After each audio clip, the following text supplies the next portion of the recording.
This fictional story is for entertainment only. I walked into the Alexandria Circuit Court on a cold March morning in 2025 already knowing how this was supposed to end. The cameras were there before I even reached the steps. Not national news, but local reporters, familiar faces from church events and business fundraisers, people who knew my parents and thought they knew me. I could hear my last name spoken softly, then louder, followed by the same assumptions that had followed me my entire life. The difficult daughter, the one who left, the one who thought she was better than her family. I kept my posture straight as I entered my uniform, pressed my hands steady, my rank unspoken. I did not come to be seen. I came because I had been summoned. Inside the courtroom, the air felt heavy with anticipation. My parents were already there. My father, Richard Brooks, stood beside his attorney, relaxed, confident, smiling in the way he always did when he believed he was about to win. My mother, Linda Brooks, sat a few seats behind him, silent, her expression unreadable. My brother Mark leaned against the wall nearby, arms crossed, wearing the faint smirk I recognized from childhood, the one he wore whenever he thought I was about to be put back in my place. I took my seat alone at the opposite table.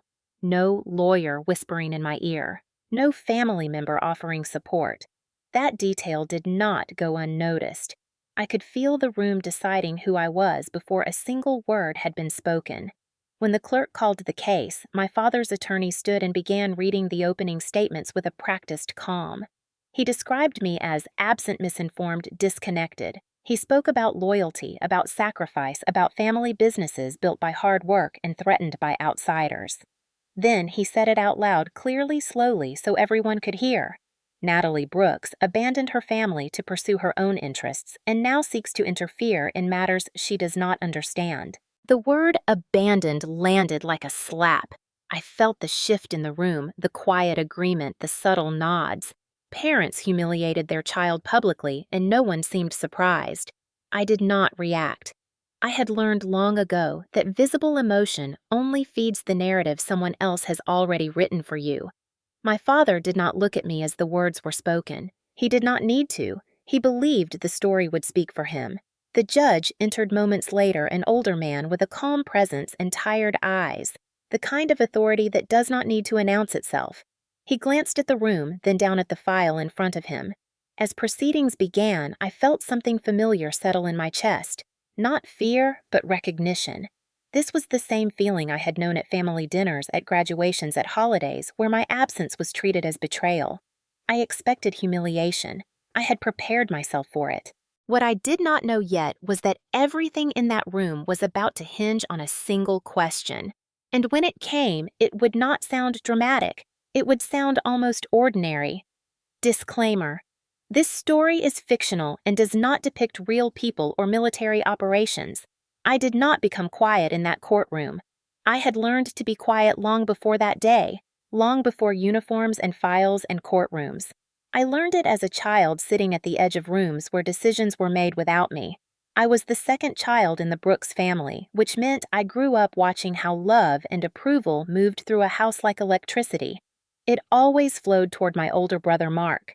Mark was loud where I was careful, charming where I was precise, comfortable taking space where I learned to stay small. My parents never said it outright, not in words that could be quoted, but children understand patterns long before they understand explanations. Mark was the future. I was background. From the time we were young, Mark was introduced as the one who would take over. He was the heir to whatever my father was building, the son who stood beside him at barbecues and business dinners, the one whose questions were answered patiently and whose mistakes were forgiven quickly. When people asked my parents about us, they talked about Mark in terms of potential and leadership. When they talked about me, it was in terms of temperament. Natalie is very serious, my mother would say. Natalie is responsible, my father would add, as if responsibility were something separate from importance. I learned early that seriousness was not admired in the same way confidence was. Responsibility was expected, not celebrated. At family gatherings, Mark would be encouraged to tell stories, to speak up, to show personality. When I spoke, it was usually to correct something small, a date that was wrong, a number that did not add up, a detail that had been overlooked. Those corrections were rarely welcomed. "You worry too much," my father would say. You need to be more flexible." What he meant was that my way of seeing things disrupted the flow of how he liked to tell the story. I was good at paperwork before I knew that word. I noticed when bills were late, when forms were incomplete, when signatures were missing. I watched my mother balance checkbooks and organize folders at the kitchen table, while my father talked about deals and plans. I understood that the quiet work was what kept everything from collapsing, even if no one wanted to acknowledge it. But when praise was handed out, it did not go to the person who kept the system running. It went to the person who represented it publicly. Mark learned that early. He learned how to mirror my father, how to speak with confidence, even when he was unsure how to perform certainty. I learned something else. I learned that if you do not perform, you disappear. My parents framed this as concern. They worried that I was too rigid, too detail-focused, not adaptable enough for the real world. They encouraged me to loosen up, to take risks, to be more like my brother. What they never considered was that my seriousness came from paying attention. I paid attention to what happened when people did not read what they signed, when they assumed, instead of confirming, when they relied on habit instead of structure. I paid attention to the cost of mistakes that were brushed aside because they were made by the right person. In school, teachers praised me for organization and follow through. At home, those same traits were treated like limitations. When Mark succeeded, it was proof of his talent. When I succeeded, it was proof that I worked too hard. The message was subtle but consistent. Mark was destined. I was dependable. Dependable people are useful, but they are rarely trusted with vision. As we grew older, the gap widened. Mark was brought into conversations about the future of the family business. I was asked to help with logistics, to proofread documents, to file things correctly. No one asked whether I wanted more responsibility. It was assumed I would take what was given and be grateful. I did not resent my brother. That is important to say. I loved him in the uncomplicated way younger siblings often do, but I understood the rules of our family clearly. Approval went to the person who made my father feel powerful. I did not do that. I asked questions. I wanted clarity. Those things made people uncomfortable. Over time, I stopped trying to be seen. I learned that silence was safer than correction, that listening carried less risk than speaking. My parents interpreted this as withdrawal. They said I was distant, private, hard to read. They did not see that I was adapting to an environment where my strengths were inconvenient. By the time I was a teenager, I had accepted my role. I would be the one who handled things quietly, who noticed what others missed, who carried responsibility without expecting recognition. That understanding did not make me bitter. It made me prepared. Because when you grow up knowing you are not the chosen one, you stop expecting permission. You start building your own structure. And long before anyone realized it, I had already begun. I was 20 years old when I decided to leave, and the decision did not arrive with drama or defiance. It arrived quietly, the way most permanent choices do. There was no shouting match, no slammed doors, no ultimatum thrown across the kitchen table. I filled out forms. I signed where I was told to sign. I read everything twice. The decision to enlist felt less like an escape and more like alignment, as if I were finally choosing a structure that matched the way my mind worked. When I told my parents, I did it the same way I did everything else, calmly and without ceremony. We were sitting at the kitchen table, the same one where bills had been paid and folders stacked for years. I said I had decided to join the military. My father did not raise his voice. He did not need to. He leaned back in his chair and looked at me as if I had misread the room. "You are throwing away your future," he said, not angrily but with certainty, the kind that assumes disagreement is a misunderstanding. My mother said nothing at first. She watched me the way you watch someone you expect to come back even before they leave. Then she said, "You will change your mind. You always do." There was no attempt to understand why I had made the choice. There was only the assumption that my decision was temporary, emotional, something that would correct itself once I realized how impractical it was. I did not argue. I had learned that explanations offered to people who are not listening only become ammunition later. I did not defend my reasoning or list my motivations. I did not ask for approval. I simply told them when I would be leaving and what paperwork needed to be signed. That practical detail seemed to irritate my father more than anything else. He asked if this was about attention, about rebellion, about proving something to my brother. It was none of those things. It was about clarity. I wanted a system where expectations were written down, where responsibility had a shape, where authority came from accountability instead of proximity. My family did not speak that language. In the weeks that followed, the house returned to normal on the surface. Dinners were eaten, conversations happened, but everything carried an undertone of dismissal. My decision was treated like a phase, something that would pass if it was ignored long enough. My brother joked about it, half teasing, half relieved that the spotlight remained firmly on him. My parents told relatives that I was considering my options. They framed my choice in ways that made it smaller, less real, easier to absorb. I did not correct them. I focused on what needed to be done. Medical forms, background checks, travel arrangements. I learned quickly that leaving quietly unsettles people more than leaving loudly. When the day came, there was no farewell scene, no emotional goodbye. My mother hugged me and told me to be safe, her voice carrying the confidence of someone who believed this was temporary. My father shook my hand as if we were concluding a business conversation, not acknowledging that something permanent had shifted. As I drove away, I felt no rush of freedom, no surge of anger.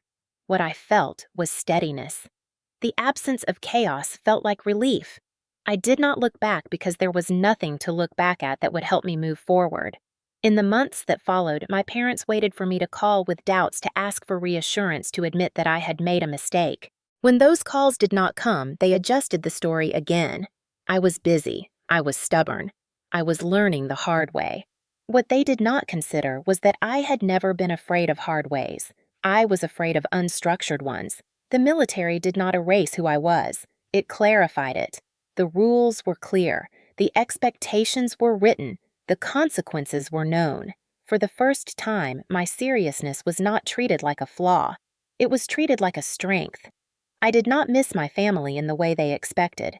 I missed the idea of what family could have been, but I did not regret leaving.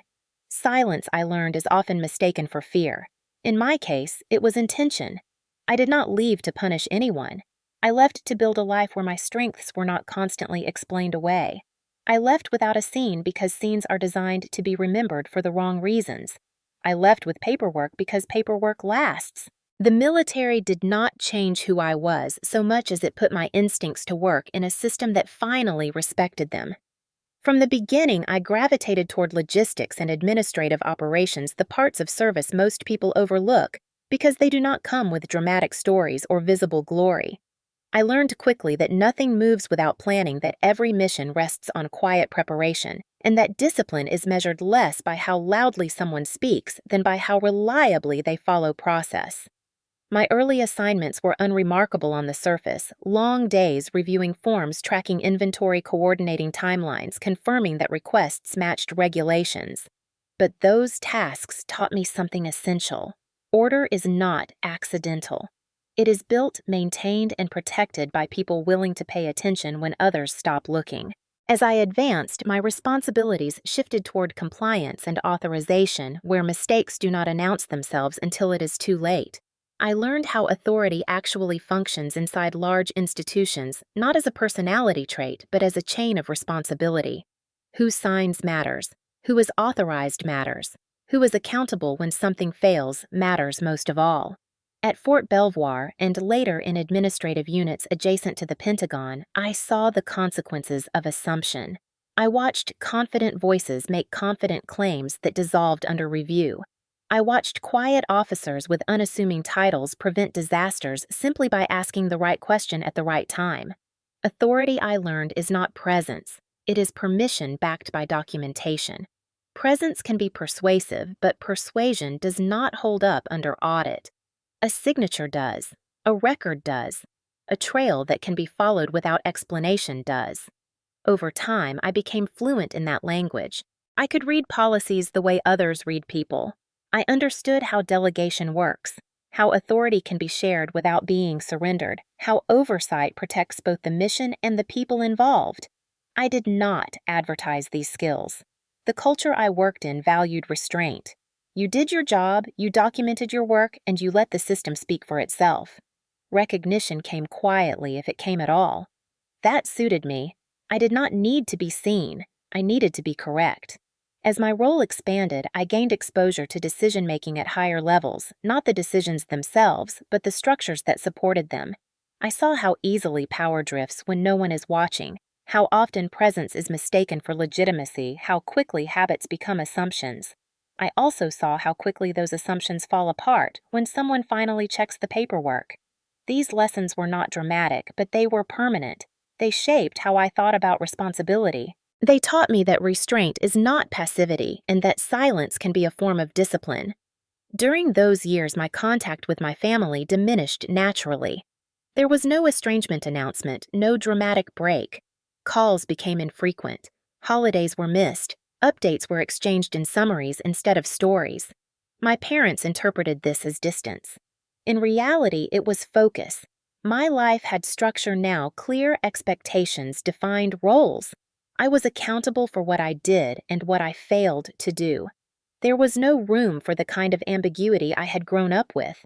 I did not share my work with my family, not out of secrecy, but because it would have meant translating it into a language they did not respect. They valued visibility. I valued verification. My brother would occasionally ask what I did all day, and I would answer honestly, knowing it would sound dull to him. He preferred roles where decisions were made in rooms with people watching. I preferred roles where decisions held up after everyone left. Over the years, promotions came. Responsibilities increased. Trust was extended. I remained consistent. I did not boast about deployments or assignments. I did not collect stories for dinner conversations. I collected experience, the kind that settles into your bones and changes how you respond under pressure. I learned that most conflicts do not require confrontation. They require clarity. Most crises do not require emotion. They require documentation. These beliefs became habits that would later matter in ways I could not yet predict. When I thought about my family, which was not often, I assumed they were continuing as they always had. My father leading, my brother present, my mother managing the quiet details. I did not imagine that the skills I was developing would ever intersect with their world. I believed my distance insulated both sides. That belief was comfortable, and like many comfortable beliefs, it was incomplete. Still, those years formed me. They taught me how to stay steady when others grow loud, how to wait without disengaging, how to recognize the moment when silence must end. And they taught me one final lesson that would echo later in a very different room. Authority does not announce itself. It reveals itself when someone asks the right question. Comment where you're listening from, and I want to know if this feels familiar. While my life settled into structure and accountability, the Brooks family business continued to operate the way it always had, driven less by systems than by habit and confidence. My father had built a modest real estate company over decades, nothing flashy, no towering offices or national reach, just a collection of commercial properties and rental units scattered across Fairfax County and neighboring areas. To the outside world, it looked stable, respectable, even admirable. My father made the decisions, shook the hands, negotiated the deals. People trusted him because he sounded certain, because he had been doing it a long time, because he looked like the kind of man who belonged in charge. Inside the business, authority flowed in only one direction. Whatever my father said became policy.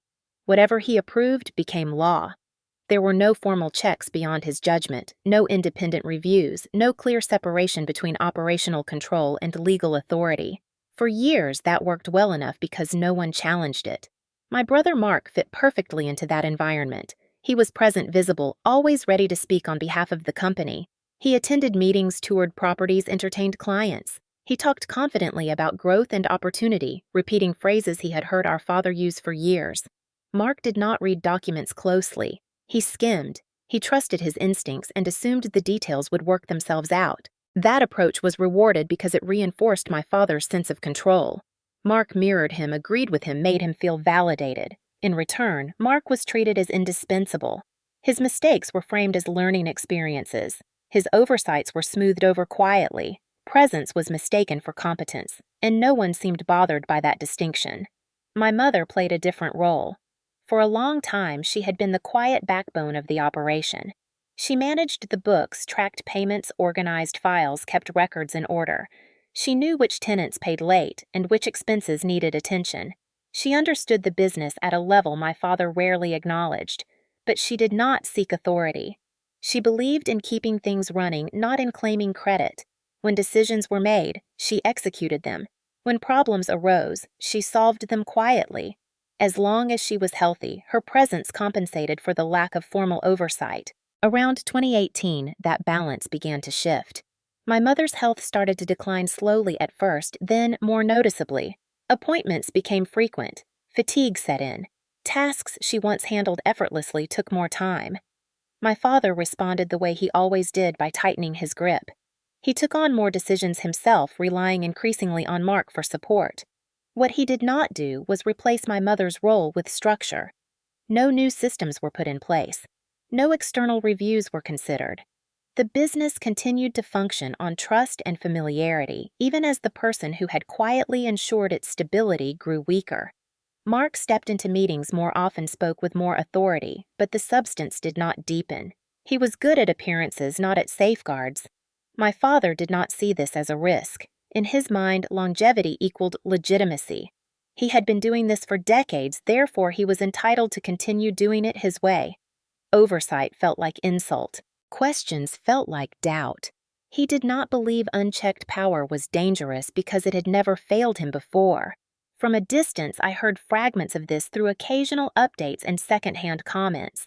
My parents spoke proudly of the business's growth, of Mark's involvement, of their plans for the future.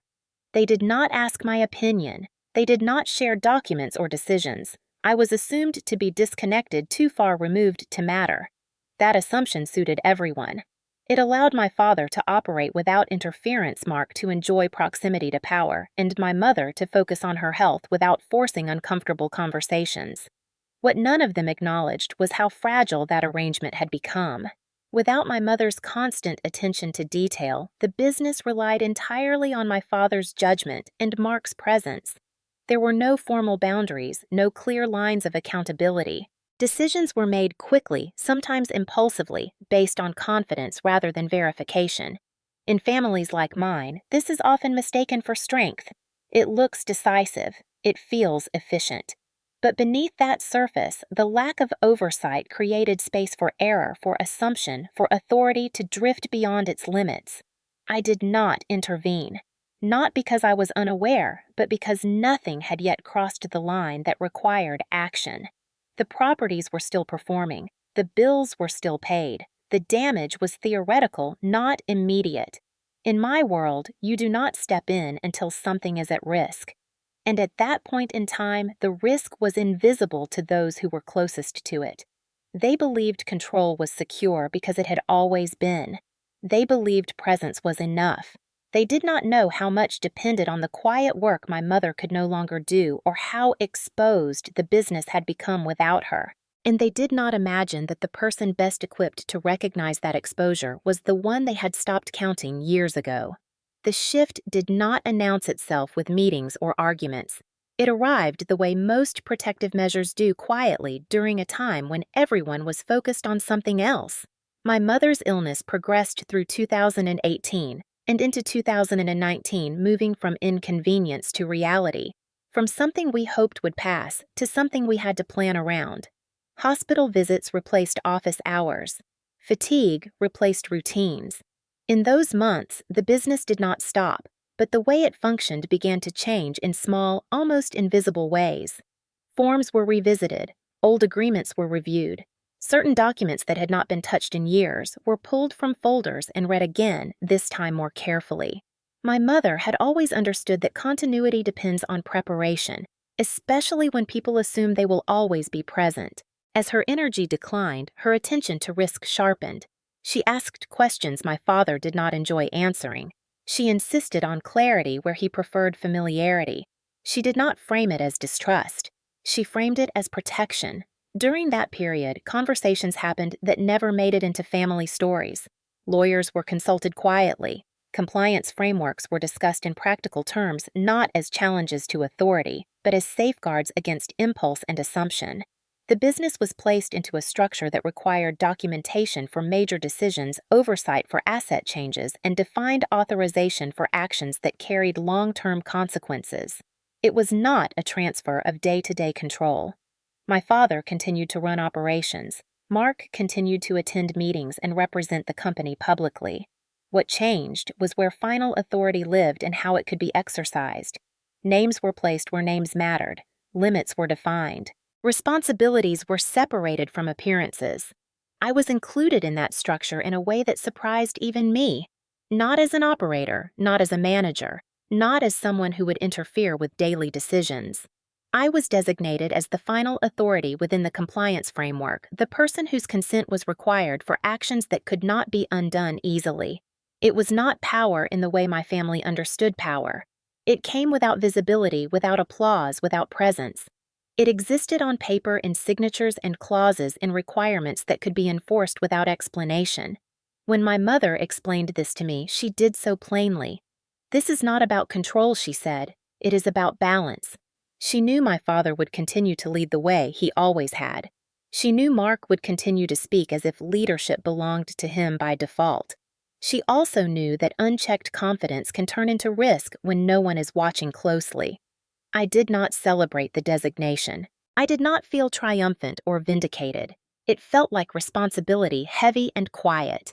I agreed because it made sense, not because it felt good. The structure allowed the business to function without disruption while ensuring that certain decisions could not be made on impulse alone. It required nothing from me unless something went wrong. That was the point. No one else in my family paid attention to the change. My father trusted the lawyers to handle details he did not want to think about. Mark skimmed documents and assumed they were procedural. He did not ask questions. He did not look for his name. He assumed proximity equaled authority as he always had. My mother did not advertise what she had done. She did not frame it as a challenge or a correction. She believed that the strongest protections are the ones that do not provoke resistance. The business continued to operate smoothly. Rent came in. Expenses went out. Decisions were made. From the outside, nothing looked different. From the inside, a line had been drawn quietly, one that would only become visible if someone tried to cross it. I did not intervene. I did not exercise the authority I had been given. There was no need. As long as the business stayed within its guardrails, the structure remained dormant, doing exactly what it was designed to do. In my experience, the best systems are the ones people forget are there. During that time, my contact with my family remained limited. Updates were shared selectively. I was not consulted on strategy or expansion. I was not asked for approval because no one thought to ask. The assumption that I was absent persisted. That assumption was convenient. It allowed everyone to continue believing the story they preferred. My father believed he was still fully in control. Mark believed he was next in line. My mother believed the business was protected, and I believed silence was still the right choice. Nothing required me to speak. Nothing required me to assert authority. The structure did not demand attention. It simply existed waiting. Years passed that way, uneventful on the surface, stable enough to justify complacency. The safeguards held. The oversight remained invisible. No one questioned it because no one felt threatened by it. That is the nature of quiet preparation. It does not feel urgent until the moment it becomes necessary. And when that moment comes, the shift that once seemed insignificant becomes the only thing that matters. The letter arrived in the spring of 2024, forwarded from an old address I had not used in years, its envelope heavier than it needed to be, as if weight alone could signal importance.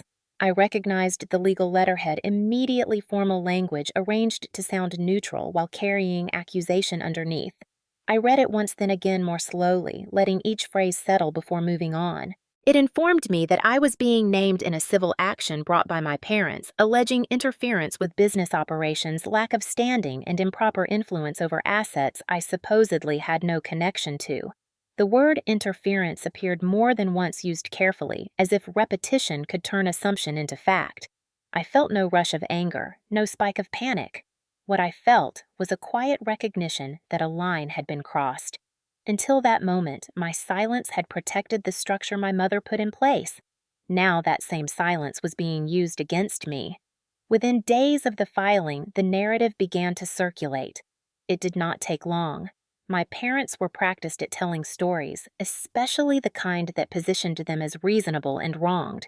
Friends heard that I had abandoned the family years ago and returned only when there was something to take. Business contacts were told that I had no real understanding of how the company operated, that I was confused by paperwork. I did not grasp that my absence had made me irrelevant. The story was familiar because it had been rehearsed for years. I was the difficult daughter, the one who left, the one who did not appreciate what she had been given. This time, the story had a legal file number attached to it. I did not respond publicly. I did not issue statements or call relatives to correct the record. I did not confront my parents or demand explanations. I had learned in uniform that premature reaction gives other people time to adjust their story. Instead, I read the complaint carefully. I mapped its claims against the documents I knew existed. I noted where language relied on assumption rather than evidence, where presence was confused with authority, where confidence stood in for consent. The lawsuit was aggressive, but it was also careless. It assumed that silence meant absence, and that absence meant powerlessness.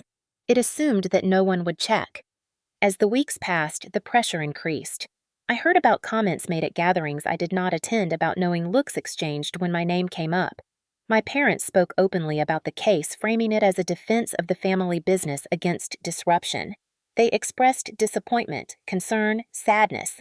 They never expressed doubt. That certainty was what finally clarified everything for me. This was not about misunderstanding. It was about control. By filing the lawsuit publicly, they were not just seeking a legal outcome. They were reinforcing a story they had always believed, that authority belonged to those who stayed visible, that loyalty equaled ownership, that silence was surrender. I waited. Waiting is a skill you either develop or avoid. In my work, waiting had taught me when not to speak, when to let process do its job, when to allow assumptions to expose themselves. I gathered records methodically, timelines, amendments, authorizations. I did not prepare a defense rooted in emotion. I prepared a response rooted in documentation. I reviewed the compliance framework my mother had helped establish, reading it the way I read operational directives, looking for clarity and consistency. Everything was there. Dates, signatures, conditions. The structure had been designed to be understood by anyone willing to read it carefully. That realization brought a different kind of sadness. Not because of what my parents had done, but because of how unnecessary it was. If they had asked a single question, this could have remained private. Instead, they chose exposure. They chose to humiliate me publicly in a space designed for judgment. That choice changed the equation. By the time my summons arrived, the decision had already been made, not emotionally, but procedurally. I would not hide. I would not escalate. I would show up and let the truth speak in its own language. I did not hire a public relations firm or prepare talking points. I prepared exhibits. I organized files. I aligned timelines. I treated the case the way I treated every serious responsibility, with discipline and restraint. I did not tell my parents what I was doing. I did not warn them. There was no advantage in doing so. The system does not require permission to function. As the hearing date approached, messages filtered in from people who assumed I was in trouble, who offered advice I did not need, who encouraged me to settle quietly for the sake of family harmony.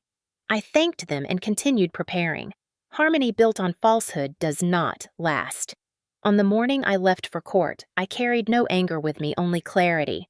Silence had served its purpose. Now it was time for accuracy. Don't comment yet, just listen.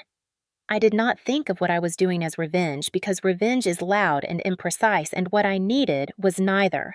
What I needed was correction. I approached the preparation the same way I had approached every serious responsibility in uniform, by separating emotion from execution and focusing on what could be proven. I started with the records. Not the summaries or the stories, but the original documents, the filings that carried dates and signatures and conditions. I laid everything out in chronological order on my dining table, the way I used to lay out operational packets before reviews, each document placed where it belonged. Nothing assumed, nothing skipped. I built the timeline first, when the business had been restructured, when amendments were executed, when authority was defined and delegated, when conditions were triggered. The dates told a story that words could not distort. Then I traced the authority chain, not as a theory, but as a sequence of permissions, approvals, and limits. Who could decide what? Under which circumstances? With whose consent? I highlighted the moments where authority shifted quietly, where compliance replaced habit, where final approval moved without disrupting daily operations. It was all there, exactly as my mother had intended, clear to anyone willing to read carefully. I did not rush. Rushing creates gaps, and gaps invite interpretation. I reviewed the complaint again, this time line by line, comparing each allegation to the record. Where they claimed interference, I noted the absence of action. Where they claimed lack of standing, I marked the clauses that established it. Where they relied on presence, I pointed to documentation. The contrast was stark. Their case depended on assumption. Mine depended on paper. I considered hiring a high-profile attorney, the kind that makes a statement simply by entering the room. I decided against it. Not because I could not, but because it would have shifted the focus away from the truth and toward spectacle. I had spent too many years watching confident voices dominate rooms they did not fully understand. I did not need someone to perform certainty for me. I needed clarity to stand on its own. Self-representation was not arrogance. It was alignment. I knew the material. I trusted the documents. I trusted process. Preparing to represent myself required discipline. I rehearsed my answers not to sound persuasive, but to sound precise. I practiced stating facts without embellishment, resisting the urge to explain motivations that were not relevant. Courts do not resolve feelings. They resolve authority and responsibility. I organized my exhibits so they could be followed without commentary labeled clearly cross-referenced accurately. I imagined the questions a careful judge would ask, not the dramatic ones, but the procedural ones, the kind that expose gaps quietly. Who signed? When? Under what authority? I prepared to answer those questions without hesitation. During this time, I avoided contact with my family, not out of spite, but because nothing productive would come from conversation. They were invested in a narrative that required my reaction. Denying them that reaction preserved the imbalance they had created for themselves. I slept well. That surprised me. I had expected anxiety, maybe resentment. Instead, there was a calm that comes from preparation done correctly. I knew that regardless of outcome, I was showing up with integrity. I was not trying to embarrass anyone. I was not trying to reclaim approval. I was allowing the system to do what it was designed to do when someone finally asks the right question. The night before the hearing, I reviewed everything one last time, then closed the folders and put them away. There was nothing more to add. The work was done. Whatever happened next would not be decided by volume or proximity or history. It would be decided by authority documented and limits respected. That understanding stripped the situation of its emotional charge. Correction does not require anger. It requires accuracy. And accuracy, when presented clearly, has a way of standing on its own. By the time we returned to the courtroom after a brief procedural recess, the atmosphere had shifted in a way that was difficult to name but impossible to miss. The quiet confidence my father had carried into the building that morning now felt performative, like a suit worn out of habit rather than comfort. He still sat upright beside his attorney, hands folded, chin lifted, projecting the same certainty that had served him well for decades. Mark sat a few seats behind, relaxed, almost amused, the faint smile on his face, suggesting he believed this was still unfolding exactly as planned. To them, this was a familiar stage, a room where authority belonged to the people who spoke the loudest and longest. I remained seated alone at my table, my folders closed, my hands still. I had no intention of interrupting the story they were telling. I wanted it told fully, clearly, without interference. The judge resumed the session without ceremony. He summarized the claims, calmly restating my parents' position that I had interfered with business operations despite having no standing, that my absence from day-to-day management proved my irrelevance, that my presence now was disruptive rather than corrective. As he spoke, my father nodded subtly, as if confirming facts everyone should already understand. When the judge finished, he did not look at me right away. He looked down at the file in front of him, flipping through pages slowly, deliberately. The sound of paper turning echoed louder than expected in the room. Then he looked up, adjusted his glasses, and asked a question so measured it almost seemed routine. Who has been signing as the controlling authority for the last 7 years? The question was not accusatory. It was not dramatic. It was administrative. But it landed with weight. The room went still in the way rooms do when something unexpected has happened, but no one is ready to react yet. Mark's smile froze, then disappeared entirely. My father's shoulders stiffened just slightly as if his body had registered a shift before his mind caught up. His attorney hesitated, clearing his throat before answering. "Your Honor, operational control has always rested with my client," he said, the confidence in his voice thinning as he spoke. The judge did not respond immediately. He glanced back down at the file, then up again, his expression unchanged. "I am not asking about operations," he said evenly. "I am asking about controlling authority." There was a pause, a longer one this time. The attorney's eyes flicked briefly toward my father, then back to the bench. My father leaned forward as if to speak, but the judge raised a hand, gently stopping him without looking in his direction. "We will hear from counsel," the judge said. The attorney began again, this time more cautiously referencing management roles, historical involvement presence at meetings. Each word moved further from the question that had been asked. The judge listened without interruption, then nodded once. He turned his gaze toward me for the first time. "Ms. Brooks," he said, "you are representing yourself today. Is that correct?" "Yes, Your Honor. And you have submitted exhibits pertaining to authority and authorization." "I have." He held the file up slightly as if noting its weight. "Before we review those, I want clarity on the record. Who has been signing as the controlling authority for the last 7 years?" The silence that followed was absolute. I could feel eyes shifting toward me, curiosity replacing certainty. I stood slowly, not to perform, but to be heard. I answered the way I had prepared, calmly, precisely. "I have, Your Honor." Not as an operator, I added, but as the designated authority under the compliance structure established in 2018 and amended in 2019. The words hung in the air not because they were loud, but because they contradicted everything the room had assumed. My father turned toward me, then confusion etched across his face.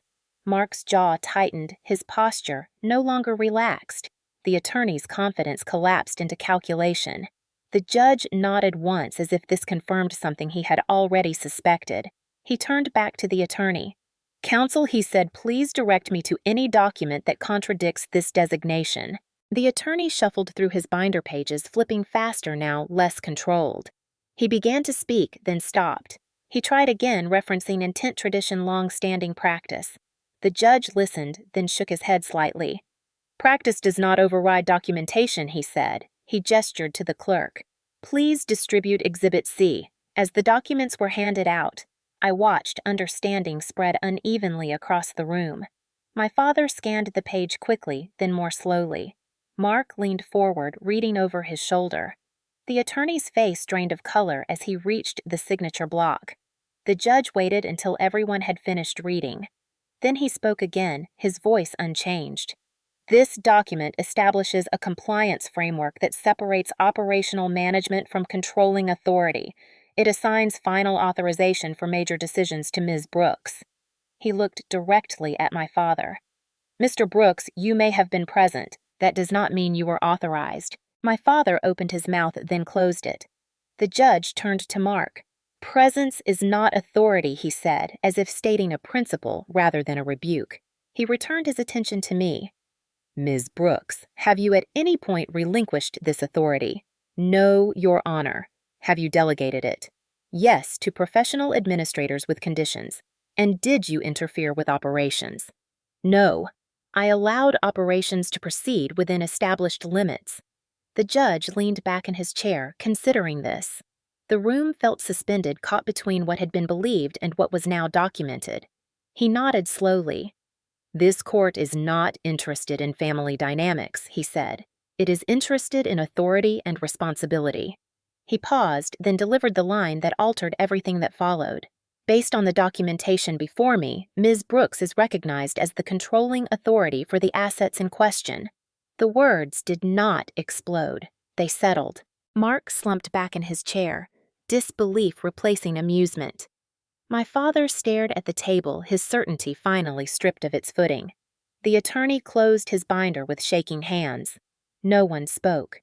The judge continued outlining next steps, compliance requirements, corrective actions, his tone procedural, almost instructional. but the exposure had already occurred. The story my parents had told so confidently had collapsed under a single question they had never expected to be asked.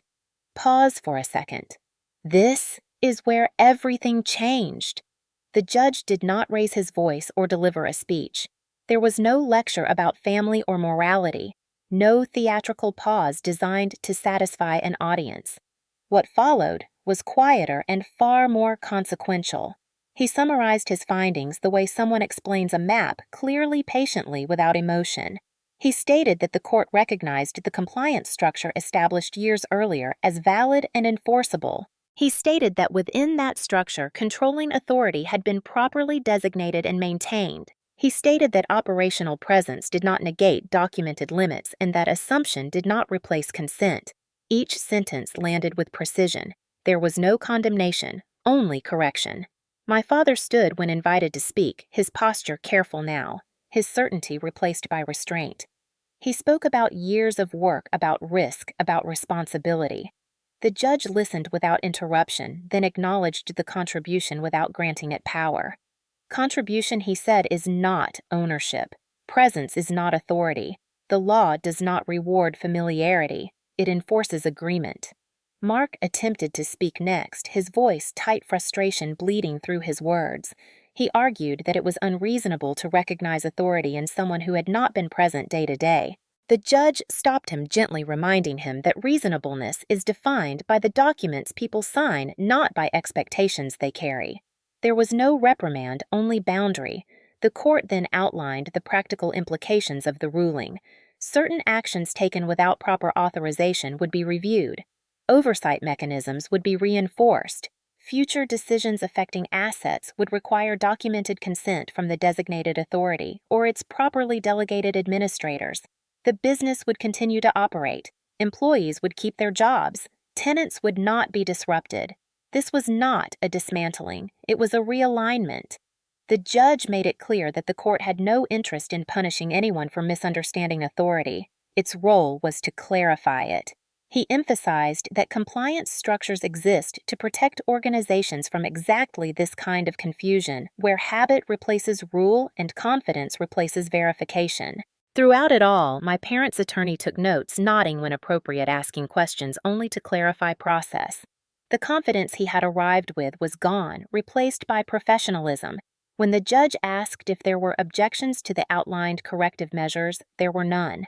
The gavel came down not with finality, but with order, signaling the close of the session. Chairs shifted, papers rustled. The quiet returned slowly. I gathered my folders, feeling no surge of triumph. There was nothing to celebrate. The outcome had not elevated me. It had simply restored accuracy. As I stood, I felt the weight of eyes on me, curiosity replacing judgment. I did not meet them. I thanked the clerk and turned to leave. My father remained seated for a moment longer than necessary, his gaze fixed on the table as if the grain might offer explanation. When he finally stood, his movements were slower, measured. He did not look at me then. In the hallway outside the courtroom, reporters clustered, voices overlapping, questions forming before answers could be given. I walked past them without stopping, not because I had something to hide, but because nothing I could say would be clearer than what had already been written. The judge had not humiliated anyone. He had not taken sides. He had done something far more unsettling for people accustomed to control. He had removed assumptions and left only structure behind. In the days that followed, the ruling was summarized in dry legal language. No headlines screamed. No reputations were publicly destroyed. The story did not spread the way dramatic ones do. And that was the point. Justice does not require spectacle. It requires alignment between authority and responsibility. My parents did not lose their work. They lost a belief they had carried for years that proximity guaranteed power. Mark did not lose his place in the business. He lost the illusion that staying visible was the same as being accountable. As for me, I did not gain control. I regained clarity. The court did not grant me anything new. It acknowledged what already existed. That distinction mattered, because what was corrected that day was not a family dispute. It was a misunderstanding about how power is supposed to work. And misunderstandings, when left unchecked, become injustice by default. The days after the ruling were quiet in a way that felt unfamiliar. There were no celebratory calls, no private satisfaction, no urge to explain what had happened.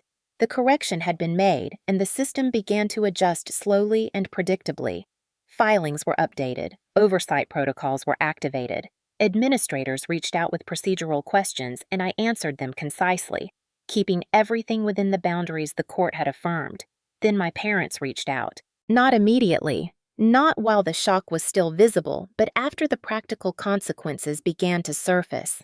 My father called first. His voice was careful, almost conciliatory, the certainty replaced by something closer to negotiation. He spoke about family, about how things had gotten out of hand, about how none of this had been his intention. He said the business needed experience and continuity, that it would be best if we worked together to manage the transition. My mother followed with a message of her own, softer in tone, but identical in substance. She spoke about unity, about putting this behind us, about not letting paperwork come between people who shared history. The audacity of it was not in the request itself, but in the assumption beneath it. They were asking to return to a structure that no longer existed, to step back into roles that had been revoked not by me, but by documentation and law. They were asking for permission framed as reconciliation. I listened. I did not interrupt. When they finished, I answered simply, "No."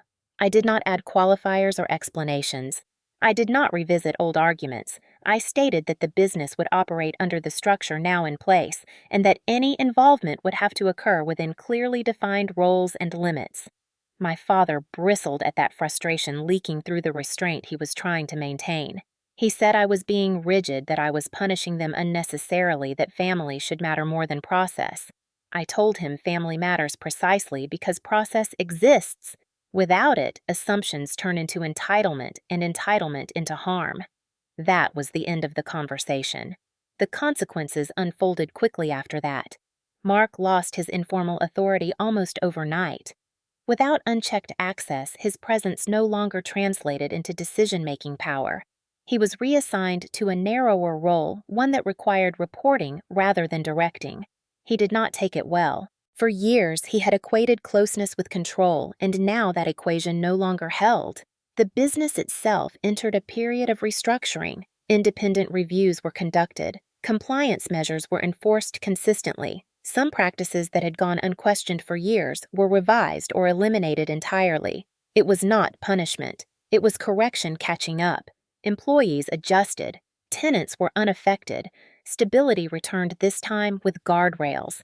My parents struggled with the loss of assumed authority more than the loss of actual control. They had never needed to articulate their power before. Now they had to operate within limits, to ask rather than decide, to document rather than declare. My father tried to test those limits more than once, submitting proposals framed as suggestions expecting deference. Each time the response was the same: review, conditions, documentation. The system did not bend because it was no longer personal. It was structural. Over time, the resistance softened into something quieter. Not acceptance, not yet, but recognition. Mark withdrew, licking wounds he did not know how to explain. My mother grew quieter, her energy focused on recovery rather than control. As for me, I did not feel victorious. I felt resolved. Boundaries held, not because I enforced them emotionally, but because they existed independently of anyone's feelings. That was the lesson my family had never learned, and the one they were now being forced to confront. When people asked if I regretted saying no, I answered honestly, no. Saying yes would have restored a dynamic that had already proven unsafe. Distance was not cruelty, it was responsibility. Would you have said yes? Be honest. Life did not transform overnight after the court case. There was no dramatic shift in how my days looked or how I moved through the world. I returned to my routines: early mornings, measured schedules, work that required focus rather than attention. I did not announce my role to anyone. I did not correct assumptions when people made them. Authority, I had learned, does not need reinforcement when it is properly placed. My life remained simple by choice. I reviewed reports, responded to inquiries, and ensured that the structures now in place continued to function as intended. Outside of that, I lived quietly. There was no appetite in me for dominance or display. The absence of noise felt like relief. Weeks later, my parents asked if we could meet. They suggested a small diner not far from where we had lived for years, a place with worn booths and unremarkable coffee. The kind of place where conversations are not performative because no one is watching. I agreed. When I arrived, they were already there, seated side by side, looking older than I remembered. The confidence that once filled every space my father occupied had softened into something more tentative. We exchanged greetings and sat. No one rushed to speak. The silence was not uncomfortable. It was necessary. My father began by talking about small things, the weather, a neighbor, a repair that needed attention. My mother listened, hands folded around her mug. When they spoke about the business, it was cautiously framed as updates rather than declarations. I listened more than I talked. Not because I had nothing to say, but because listening creates room for understanding that talking cannot. They asked questions, now real ones, about process, about limits, about why certain decisions required review. I answered without condescension, keeping explanations factual and contained. There was no satisfaction in correcting them, only clarity. At one point, my father paused, staring into his coffee, as if searching for something there. "I thought staying close meant staying in control," he said quietly. I nodded. That belief had guided his life for decades. I did not challenge it. I let it sit. My mother spoke next, acknowledging without apology that she had made choices they had not fully understood at the time. She did not justify them. She simply named them. That mattered more than any explanation. We did not resolve everything in that diner. There were no apologies delivered cleanly, no reconciliation wrapped in certainty. What there was instead was restraint. Recognition that things had changed and would not return to what they were. That knowledge did not feel like loss. It felt like adjustment. When we left, there were no promises about the future, just an understanding that conversation could happen within boundaries now clearly defined. I walked back to my car and sat for a moment before starting the engine, letting the quiet settle. Peace, I realized, is not the absence of conflict. It is the presence of structure strong enough to hold people even when they are uncomfortable. I did not feel triumphant. I felt steady. And for the first time in a long time, that was enough. Looking back now, what stays with me is not the courtroom or the ruling, but the lesson that took decades to surface. Silence is not weakness. It is often preparation misunderstood by those who equate volume with strength. For most of my life, I was told directly and indirectly that my quiet nature meant I lacked ambition, that my distance meant I did not care, that my absence meant I had surrendered my place. None of that was true. Silence gave me space to observe, to learn to build structures that did not depend on approval. It allowed me to act with intention rather than reaction.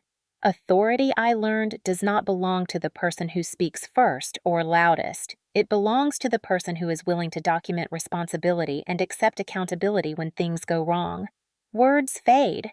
Presence changes. Paper remains. The world is full of people who assume power because no one has challenged them yet. That assumption holds until the moment someone finally checks what was signed, what was agreed to, what limits were quietly put in place while everyone else was watching the wrong thing. Family complicates this lesson because love and history can blur boundaries that should never be blurred. Being related to someone does not grant them unchecked power over your life, your work, or your integrity. It does not excuse entitlement or erase the need for structure. In fact, family is where structure matters most because harm, disguised as familiarity, is often the hardest to confront.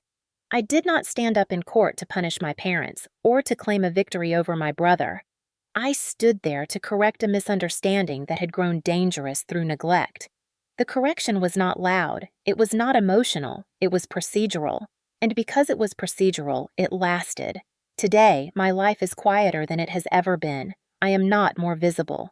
I am not more celebrated. I am simply more aligned with who I have always been. I live within systems that respect clarity and boundaries that do not require constant defense. My family relationship exists now within those same boundaries. Not perfect, not fully healed, but honest in a way it never was before. If there is anything I hope you carry from this story, it is this. Do not confuse restraint with fear. Do not mistake noise for truth. And never assume that silence means surrender. Sometimes silence is the work happening where no one thinks to look. If this story resonated with you, share it with someone who needs to hear it and subscribe for more stories like this.